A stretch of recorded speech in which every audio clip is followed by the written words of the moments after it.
¿Qué es la economía para David Ricardo? Recordemos que para Smith era una indagación acerca de el origen de la riqueza. Ricardo acuerda con esta definición de Smith y él entonces da un pasito más adelante. En el prólogo de su libro plantea que el objetivo de la economía política es la distribución de la riqueza entre las clases sociales. Apareció el concepto de clases sociales. ¿Cuáles son las clases sociales para David Ricardo? Son tres: los trabajadores, que perciben salarios; los empresarios, que perciben ganancias o beneficios; y los terratenientes, que van a cobrar una renta por el uso de la tierra. Vamos a tratar de trabajar un poquito estas tres categorías. ¿Cómo se define el salario de los trabajadores?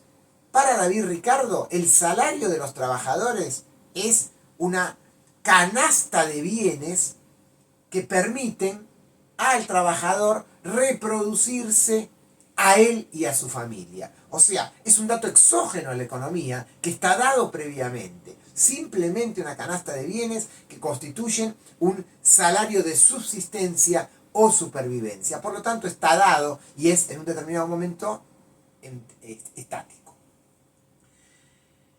El empresario adelanta dinero, adelanta capital y espera recibir a cambio algo más de lo que él ha puesto. Ese algo más es la ganancia del empresario. Al empresario le va a interesar el porcentaje que él gana por sobre el capital invertido. Por lo tanto, Ricardo va a poner énfasis en que esa ganancia del empresario constituye en realidad una tasa o porcentaje de ganancia sobre el capital invertido.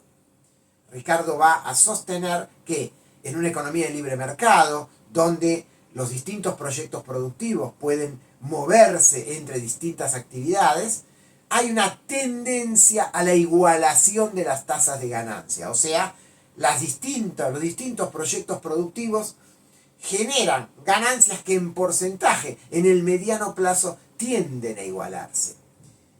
Fíjense entonces que hay un primer excedente en la producción por sobre lo que se le paga al trabajador, que es apropiado por el empresario.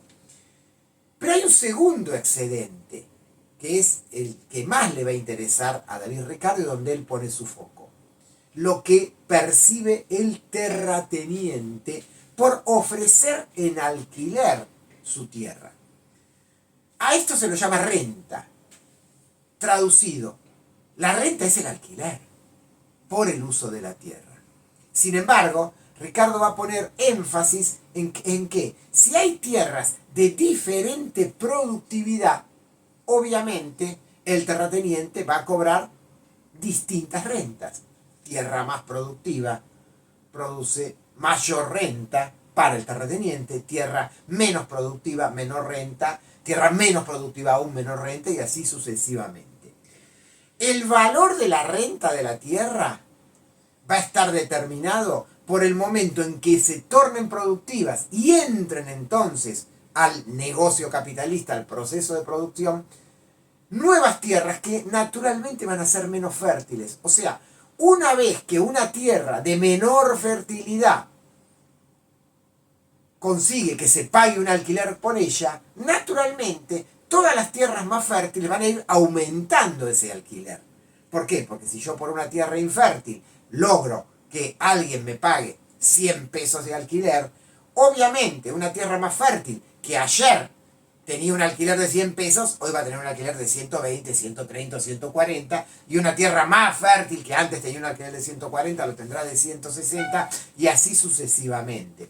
Fíjense entonces que a medida que la economía crece y se expande, nuevas tierras entran en el proceso productivo, va a sostener David Ricardo, y entonces el total de la renta diferencial, este es el nombre justamente que plantea Ricardo por rentas crecientes por distinto tipo de tierras, el total de la renta diferencial va a ir aumentando. ¿Qué queremos decir con esto?